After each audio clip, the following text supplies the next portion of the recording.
You know, there are worse episodes in this series, but I can't think of any that are nearly as disappointing as this one. We open right where Starscream's brigade left off, with Screamer and the Combaticons hanging out on the asteroid Megatron exiled them to.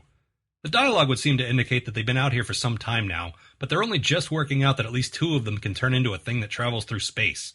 Geez, really, you guys? I had that sorted out before the last episode faded to black, and you're supposed to be a race of super intelligent robots. Starscream's apparently sick of these guys. I guess he wants no part of an army that would have him as a leader, so he splits. Oh, and before he goes, the Combaticons say this. Shut up! If it weren't for you, Megatron wouldn't have banished us to this lousy asteroid! Well, no, Brawl. If it weren't for him, you'd still be living in a drawer in room 217 of Shockwave's office on Cybertron, you ingrate. Speaking of old One-Eye, here he is training Sentinels, which I guess is how he passed the time during those 4 million years he was waiting for Megatron to call. Man, those Sentinels must be really good by now. But no, they're not. They hit their targets about as well as a Stormtrooper, which is to say not at all. A fight happens. The Combaticons form Bruticus and wipe out some Sentinels, which is pretty cool actually, but they are lifeless drones and they don't kill Shockwave. They just shoot him far away from the planet. And yet, somehow, now, Cybertron is theirs. Wow, really? Meanwhile on Earth, the Insecticons... Thundercracker! Dirge! Take these cubes to the space bridge immediately! Dude, that's clearly Starscream. Are you even trying anymore? Another fight happens as the Autobots arrive, and really, who doesn't want to see cars fighting bugs? This doesn't feel like filler at all. Yep, not at all tedious. Exciting and totally relevant. As the next human city falls under attack, Prime decides to call in the Protectobots to... Wait, what? The Who-Bots? Who the hell are these guys? Do they not even deserve an origin story? Nope, sorry, no time for that, just accept it. We have a new combining sub-team called the Protectobots. They turn into crap with sirens and flashing lights. Never mind where they came from.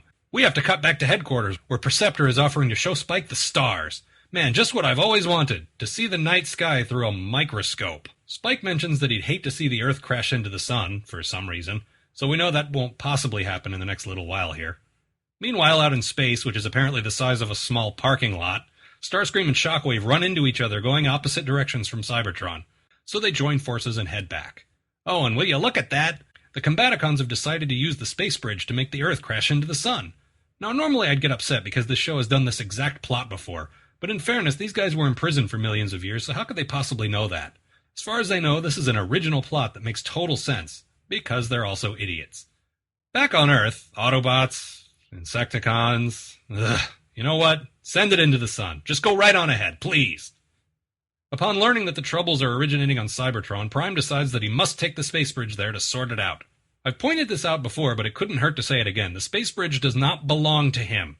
He really just shouldn't be able to use it whenever he wants. Thankfully, Megatron's actually there this time and has the Insecticons destroy the thing rather than letting him use it.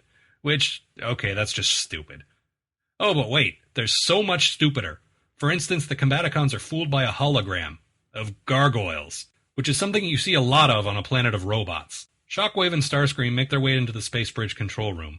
Starscream is pleased that the Combaticons' machine will kill everybody on Earth, but that damn bootlick Shockwave insists on saving Megatron. Suck up.